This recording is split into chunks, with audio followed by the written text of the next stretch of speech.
සුබ දවසක්. සාදරයෙන් පිළිගන්නවා ඔයාලා හැමෝම Nectrix YouTube channel එක. අපි අද වීඩියෝ එකෙන් බලමු මෙන්න මේ පොඩි logo එක හදාගන්නේ කොහොමද කියලා. හරි. මම ඉස්සෙල්ලාම illustrator open කරගත්තා මෙන්න මෙහෙම. ඊට පස්සේ මම pen tool එක ගන්නවා. pen tool එකේ shortcut එක තමයි P. ඊට පස්සේ මම මෙන්න මෙහෙම line එකක් දාගන්නවා. හරි.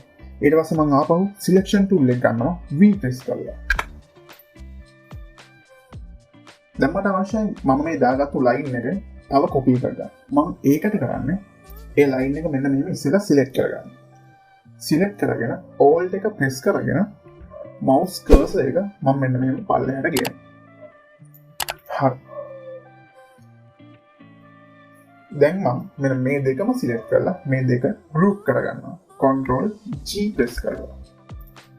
හරි. දැන් මම මේ දාගත්තු line දෙකේ copies කිහිපයක් ඕන. මම ඒකට කරන්නේ අපි දැන් මේක select කරගන්නකොට මම මෙන්න මෙතනට ගිහලා එක line එකක් විතර select කරගන්නවා. එහෙම select කරගත්තාට පස්සේ අපි මේක group කරලා තියෙන හින්දා දෙකම auto select කරනවා. දැන් මම කරන්නේ ආපහු all key එක press කරගෙන මෙන්න මෙහෙම mouse cursor එක පල්ලෙහාට ගෙනනවා. ඊට පස්සේ මට තව copy එකක් ඕන. මම ඒකත් මෙන්න මෙහෙම copy කරගන්න. මට තව copies දෙකක් ඕනේ.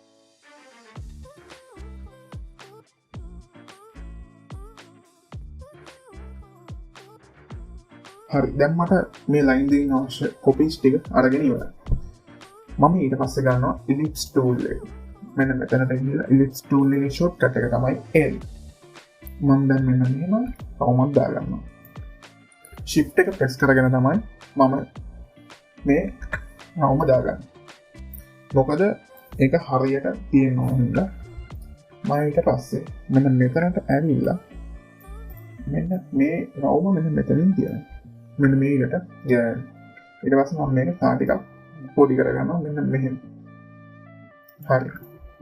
මේ රවුම මැද මෙන්න මෙතන මෙන්න මේ ඊට සෙට් වෙන්න තමයි මම මේ රවුම දාගත්තේ. හරි. දැන් මට මේ රවුමෙම තව කොපි එකක් ඕන. මම ඒකට කරන්නේ මෙහෙම මේක සිලෙක්ට් කරලා control C press කරලා shift control V press කරනවා.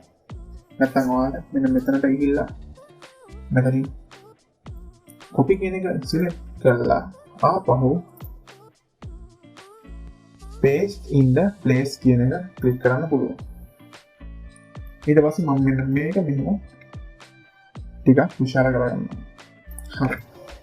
මට මේකෙන් තව රවුමක් ඕන. මම ඒකට කරන්නේ මේ රවුම සිලෙක්ට් කරලා control C press කරලා ආපහු control shift V press කරනවා. මෙහෙම. ඊට පස්සේ මම මෙන්න මේ line එකට තියාගන්නවා. ඊට පස්සේ මම දැන් කරන්නේ මෙන්න මේකෙන් තව copy එකක් ගන්නවා. ඊට පස්සේ මෙන්න මෙතනින් මෙන්න මේ line එකටයි මෙන්න මෙතන තියෙන line එකටයි set වෙන මම ඒක තියාගන්නවා.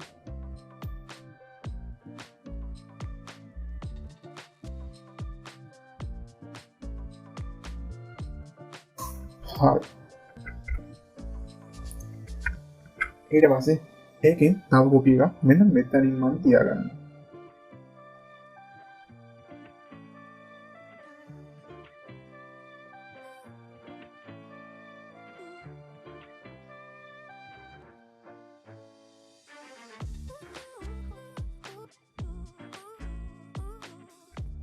මෙන්න මෙතන ඉඳ තියෙන line එක මම මෙන්න මෙතන පල්ලෙහාට ගෙනල්ලා තියෙනවා.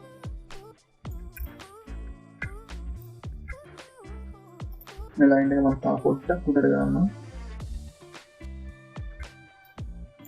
හරි. දැන් මම මේ සේරම ටික මෙහෙම select කරගන්නවා. ඊට පස්සේ මම shape builder tool එක ගන්නවා. අරගෙන මම මෙන්න මෙහෙම ඇඳ ගන්නවා. shape builder එකෙන්. ඇඳගනින්දි මම මෙන්න මෙතන color palette එකට ඇවිල්ලා මෙන්න මෙතනට මම color එකක් දාගන්නවා. මම ඒකටත් white ම දාගන්නවා. ඊට පස්සේ මම දැන් අඳිනවා.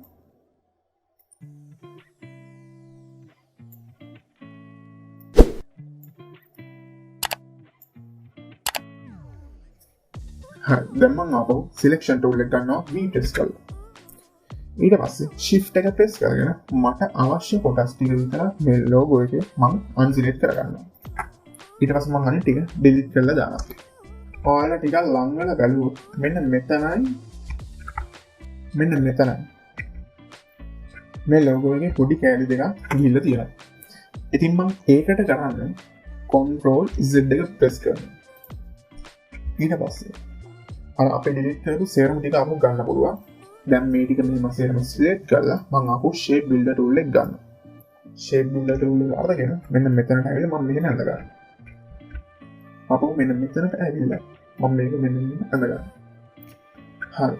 දැන් මම මෙන්න මෙතනට ඇවිල්ලා border එක වෙනුවට අනිත් color එක මම change කරනවා. ඊට පස්සේ ආපහු මෙන්න මෙහෙම අඳිනවා. හරි. දැන් මම selection tool එක ගන්නවා V press කරලා. ඊට පස්සේ මට අවශ්‍ය කොටස් ටික විතර මම මේකෙන් මෙන්න මෙහෙම unselect කරගෙන ආපහු delete key එක press කරනවා. හරි. ඔන්නම අපි මෙන්න මේ logo එක හදාගත්තා. ඉතින් හිතනවා ඔයාලට මේකෙන් දැක් ගන්න පුළුවන් නේ කියලා. ඉතින් ඔයාලා වීඩියෝ එක නම් කරලා like එකක් දාලා වීඩියෝ එක ගැන තියෙන අදහස ඔයාලට තියෙන ප්‍රශ්න පල්ලෙහෙන් කමෙන්ට් එකක් දාලා ඒ වගේම තමයි මම subscribe කරන්න අමතක කරන්න එපා. ඊළඟ වීඩියෝ එකෙන් හමු වෙනතුරු ඔයාලට සුබ දවසක්.